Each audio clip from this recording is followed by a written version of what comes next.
Okay, so this is Avodah, Doc 32.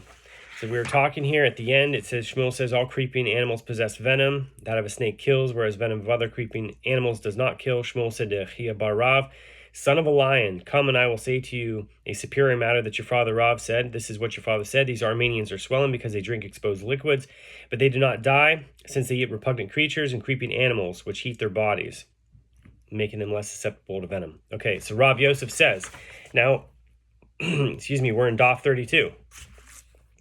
This vinegar made of Armenian beer is prohibited as they mix in it yeast of wine used for a libation. So Rav Ashi said, but vinegar from a storeroom is permitted, since if another substance is mixed with it, it would spoil over time. The Mishnah teaches, and Hadriatic earthenware is prohibited. The Gemara asks, what is Hadriatic earthenware? So Rav Yehuda says that Shmuel says, it is earthenware of Emperor Hadrian. When Rav Dimi came, he said, there was an expanse of virgin soil that no man had ever tilled before. Hadrian tilled it and planted grapevines in it, which yielded wine of the highest quality. And they placed this wine in white jugs, and the jugs absorbed the wine. And they would break the jugs into shards and carry the shards with them, and anywhere that they stopped, they soaked these shards in water and drank the water. The Gemara notes that Rabbi Yehoshua ben Levi says, and our first-rate wine is like the wine produced by the third usage of their Hadriatic earthenware. A dilemma was raised before the sages.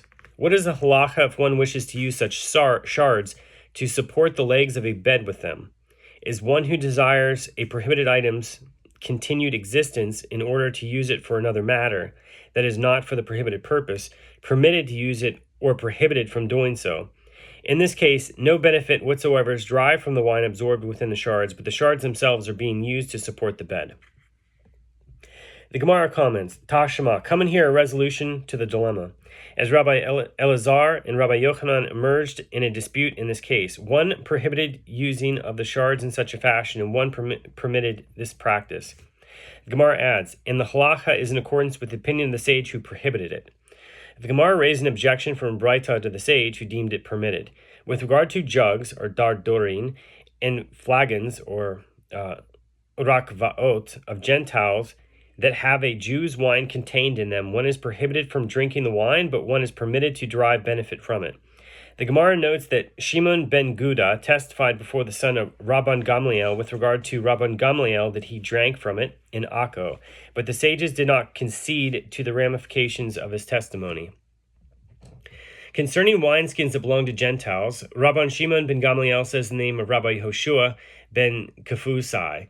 It is prohibited to fashion from them items such as blankets to cover a donkey, as one derives benefit from them. The Gemara explains the objection, and here, in the case of wineskins used as donkey covers, he desires its continued existence for another matter, and yet the Braita teaches that it is prohibited to use it for this purpose. The Gemara retorts, and according to your reasoning, it should be prohibited to sell jugs belonging to Gentiles, and yet Jews sell them frequently. What is different about wineskins, from which one may not derive indirect benefit, and what is different about jugs, which may be sold for indirect benefit? The Gemara answers that Rav says there is a rabbinic decree that one may not sell wineskins of Gentiles lest his own wineskin break open, and to repair it he would take the Gentile's wineskin and sew it into his wineskin. This would cause the wine absorbed in the Gentile's wineskin to mix with the wine of the Jew and render it forbidden. The Gemara asks, and according to one who says that one who desires the continued existence of a prohibited item for another matter is prohibited from using the item in this way, what is different about jugs that purchasing them is permitted? Let me say that better again. The Gemara asks, and according to the one who says that someone who desires the continued existence of a prohibited item for another matter is prohibited from using the item in this way, what is different about jugs that purchasing them is permitted? There we go.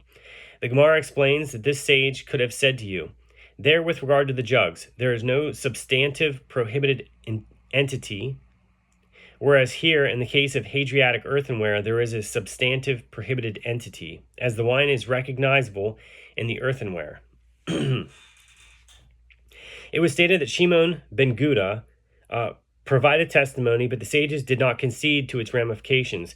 And the Gemara raises a contradiction. With regard to wine that comes in the flagons of Gentiles, one is prohibited from drinking the wine, but one is permitted to derive benefit from it. So Shimon ben Guda testified before the son of Rabban Gamliel with regard to Rabban Gamliel that he drank from it in Akko, and they conceded to him.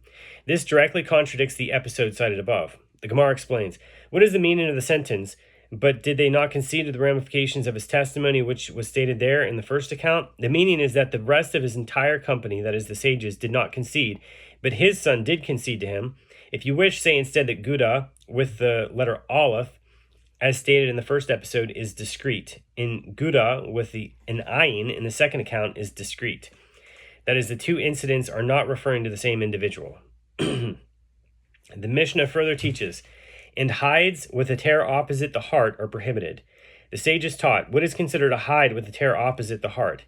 Any hide that is torn opposite the heart and incised in a shape similar to an aperture, in which has a trace of coagulated blood in it, is prohibited. And that is the end? No, that is not the end. There's a little bit more. Okay, 32 Amud Beit. Sorry. If it does not have a trace of blood upon it, then it is permitted.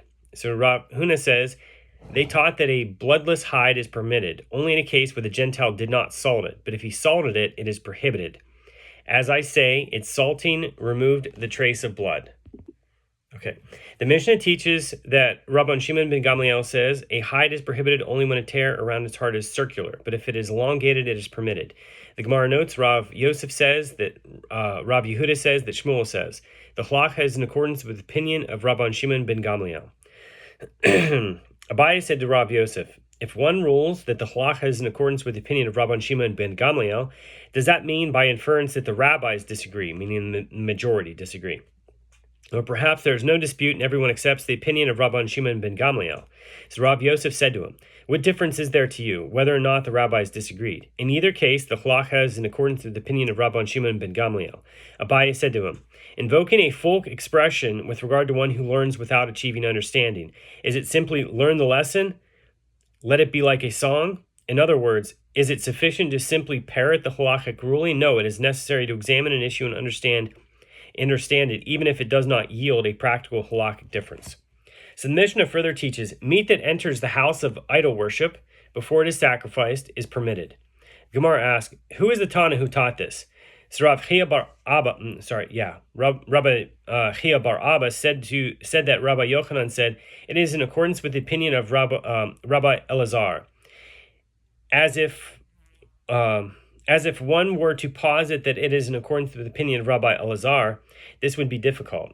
Doesn't he say, when slaughtering an animal, a Gentile's unspecified intention to use it for idol worship? Accordingly, Rabbi Elazar would disagree with the ruling of the Mishnah that meat entering a house of idol worship is permitted. The Mishnah teaches, and meat that exits the house of idol worship is prohibited because it is considered as offerings to dead idols. The Gemara asks, what is the reason that it is classified as such? It is because it is impossible that it is not an idolatrous offering. The Gemara asks, whose opinion does this reflect? It is the opinion of Rabbi Yehuda ben Petera. As it is taught in a Braita, Rabbi Yehuda ben Petera says, from where is it derived that an idolatrous offering imparts ritual impurity by means of a tent to an individual or item situated together with it under the same structure, even if they do not come into direct contact? As it is stated, they join themselves also unto Baal Peor, and ate the offerings to the dead. Psalms 106:28. Just as a corpse imparts ritual impurity by means of a tent, so too idolatrous offerings impart ritual impurity by means of a tent. Similarly, Rabbi Yehuda ben Petera would hold that just as it is prohibited to derive benefit from a corpse, so too it is prohibited to derive benefit from idolatrous offerings. The Mishnah teaches, with regard to those going to a festival of idolatry, it is prohibited to engage with them in business. The Gemara notes that Shmuel says, in the case of a Gentile who goes to a festival of idolatry, if he is on his way to the festival, it is prohibited to engage in business with him, as he subsequently goes and offers thanks before the object of idol worship. Upon his return, it is permitted, as what was. That is, he has already finished his worship, and refraining from engaging in business with a Gentile at this stage will accomplish nothing. So conversely, with regard to a Jew who goes to a festival of idolatry, If he is on his way to the festival, it is permitted to engage in business with him, as perhaps he will retract from his plan and will not go. Upon his return, it is prohibited, since, and that's the end of Daf 32, but I'll read the end of the sentence, since he will cleave to it and go to worship idolatry once again. So that's the end of 32. Thanks for watching.